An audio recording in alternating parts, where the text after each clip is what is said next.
আজকে একটি দাওয়াতের ভিডিও নিয়ে চলে এসেছি। আর আজকে হচ্ছে আমার ছোট মামাতো ভাইয়ের মুখে ভাতের অনুষ্ঠান করবে। হ্যালো এভরিওয়ান, আসসালামু আলাইকুম। আজকে আর একটা নতুন ব্লগ ভিডিও নিয়ে চলে এসেছি। আশা করছি আপনাদের সবার কাছে ভালো লাগবে। আর সেদিন সকাল সকালে এখানে নানি খিচুড়ি বসিয়ে দিয়েছে। আর খিচুড়ির সাথে এখানে আদা বাটা, রসুন বাটা, পেঁয়াজ বাটা এগুলো সব বের করে নিয়েছে। আর তার পাশাপাশি মামি এখানে মুরগির গোস্ত, তারপরে হচ্ছে দুধ, মাছ এগুলো সব একবারে বের করে রেখেছে। তারপরে এদিক দিয়ে আবার আমরা সব মামাতো ভাই বোনেরা মিলে এখানে সাউন্ড বক্সে গান বাজাচ্ছিলাম। আর জানি এইসব মুখে ভাতের অনুষ্ঠান করা লাগে না, তারপরেও হচ্ছে নিজের একটা শখ থেকে এগুলো করা হয়েছে। আর আমার ছোট মামার একমাত্র হচ্ছে ছেলে, আর তার 6 মাস পূরণ হয়েছে দেখে এই মুখে ভাতের অনুষ্ঠানটা করা হয়েছে। আর আজকে তাও 40 জন মানুষের হচ্ছে আয়োজন করা হয়েছে। আর এদিক দিয়ে নানি মাছগুলো সব ভেজে নিচ্ছিল, আর তার পাশাপাশি খিচুড়িগুলো রান্না করা শেষ। আর এখন সকাল সকাল খিচুড়ি দিয়ে মাছ ভাজি দিয়ে খাওয়া দাওয়া করে নিব সকালের নাস্তাটা। আর খিচুড়িটা অনেক বেশি মজা হয়েছিল। তারপরে হচ্ছে খিচুড়ি খাওয়া দাওয়ার পরে এখানে আবার দেখলাম মামা এইভাবে মাটির চুলা বানিয়ে এখন হচ্ছে সসপ্যানে পানি বসিয়ে জাল ধরিয়ে দিচ্ছে।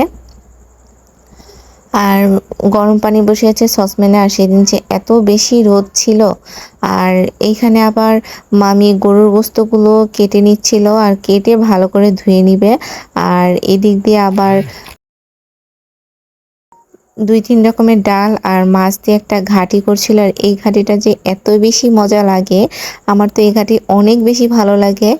আর এদিক দিয়ে এগুলো রান্না হচ্ছিল, আর তার পাশাপাশি 2 মামা মিলে এখানে গরুর গোস্ত রান্না করছিল। আর সেদিন অনেক রোদ পড়েছিল, আর বাহিরে রান্না করতে বসেছিল, আর এদিক দিয়ে রোদও চলে এসেছে। তারপরে উপরে আবার একটু তাঁবুর মতন টাঙিয়ে নিয়েছে। আর এদিক দিয়ে গোস্তটা প্রায় রান্নার শেষের দিকে। আর গরুর গোস্তটা সেদিন অনেক বেশি মজা হয়েছিল। আর এইখানে আবার মামি মুরগির গোস্ত রান্না করছিল, আর মুরগির গোস্তর কালারটাও অনেক বেশি সুন্দর হয়েছিল। তারপরে হচ্ছে এদিক দিয়ে মুরগির গোস্ত রান্নার শেষে এদিক দিয়ে আবার দেখলাম গরুর গোস্তগুলো রান্না শেষে এখন মানে বেড়ে নিচ্ছিল। আর গরুর গোস্তটা অনেক বেশি মজা হয়েছিল। এখন সব গরুর গোস্তগুলো বেড়ে এখন ঘরের ভিতরে নিয়ে যাবে। আর এরপরে সসপ্যানে আবার একটু ঝোল ছিল, মানে অল্প অল্পই ঝোল ছিল। আম্মু আবার কি করলো, সকালে সেই খিচুড়িগুলো নিয়ে এখানে আবার মাখিয়ে নিচ্ছে। এগুলো আবার সবাই মিলে ভাগ করে খেয়ে নিলাম।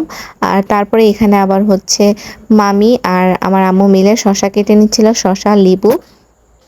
আর সেদিনের ভিডিও মানে এই আয়োজনটা করা হয়েছিল শুক্রবার দিন। আর সবাই তো হচ্ছে তাড়াতাড়ি নামাজ পড়তে চলে গিয়েছে। আর 12টার মধ্যে আমরা সবাই গোসল টোসল করে এদিক দিয়ে আবার মামি সব টেবিলে সব পোলাও, তারপরে হচ্ছে ভাত, গ্লাস গ্লাস সব রেডি করেছে। আর এদিক দিয়ে ডিম, তারপরে গরুর গোস্ত, তারপরে মাছ, মুরগির গোস্ত এগুলো সব একবারে রেডি করে রেখেছে। আর আজকে তাও 6-7 আইটেম রান্না করা হয়েছে। এখানে হচ্ছে পোলাও, সাদা ভাত, মুরগির গোস্ত, ডালের সেই ঘাটিটা, এমনি পাতলা ডাল করেছে, মাছ ভাজি, ডিম ভাজি, তারপরে হচ্ছে পায়েস, আরও দই, তারপরে 7 আপ, অনেক কিছুই ছিল। তারপরে এগুলো সব আপনাদের জন্য একটু একটু করে সব কিছু ভিডিও করে নিয়েছি। আর এখন আমি খেতে বসেছি। আর আমি এই ডালের ঘাটিটা 2 থেকে 3 বার নিয়েছি, এত বেশি ভালো লেগেছে আমার এই ডালের ঘাটিটা। তারপরে খাওয়া দাওয়ার পরে এখানে দেখলাম আম্মু আবার পান রেডি করছিল। আর এর মধ্যে হুজুররাও চলে এসেছে। আর হুজুরদের খাওয়া দাওয়ার পরেই হচ্ছে বাবুকে মুখে মানে পায়েস দিবে বা ভাতটা অন্য একটা কিছু এরকম কিছু দিবে। আর এদিক দিয়ে আম্মু আবার একটু ডিজাইন করে পান বানাচ্ছিল। আর তারপরে এগুলো আবার একটু ভিডিও করে রাখলাম। আর পানটার ডিজাইনটা কিন্তু অনেক সুন্দর হয়েছে, দেখতে কিন্তু অনেক ভালোই লাগছিল। আর এদিক দিয়ে হুজুরদের খাওয়া দাওয়া শেষে আব্বুরা সবাই মিলে খাওয়া দাওয়া করছিল। আর আব্বুরা খাওয়া দাওয়া করছিল, আর তার পাশাপাশি হচ্ছে গল্পও করছিল। আর খাওয়া দাওয়া শেষে এখানে আবার একটু দই আর 7 আপ খেয়ে নিলাম। আর এই দইটা অনেক বেশি মজা ছিল। আর সেদিন প্রচুর গরম পড়েছিল, গরমে ঘরের ভিতরে থাকাই যাচ্ছিল না, এত বেশি গরম পড়েছিল। আর মানুষও প্রচুর ছিল, মানুষের কারণে আরও বেশি গরম বেড়ে গিয়েছে।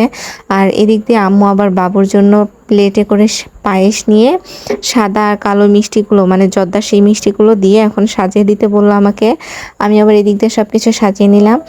আর এই তো মামার কোলে সেই পুচকু ভাইটা আমার, আল্লাহ ওর জন্য সবাই দোয়া করবেন, ও যেন অনেক বড় হয়।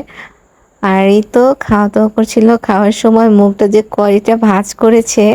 আর এই প্রথম এই স্বাদগুলো ও মানে উপভোগ করছিল, তার কাছে কেমন লাগছিল আল্লাহই জানে। আর হুজুর এই তো মুখে আবার একটু খেজুরও দিয়ে দিল। আর আজকের ভিডিওটা এই পর্যন্তই। ভিডিওটা যদি ভালো লেগে থাকে অবশ্যই লাইক, কমেন্ট এবং শেয়ার করে দিবেন। আর সবাই ভালো থাকবেন, সুস্থ থাকবেন। আল্লাহ হাফেজ বন্ধুরা।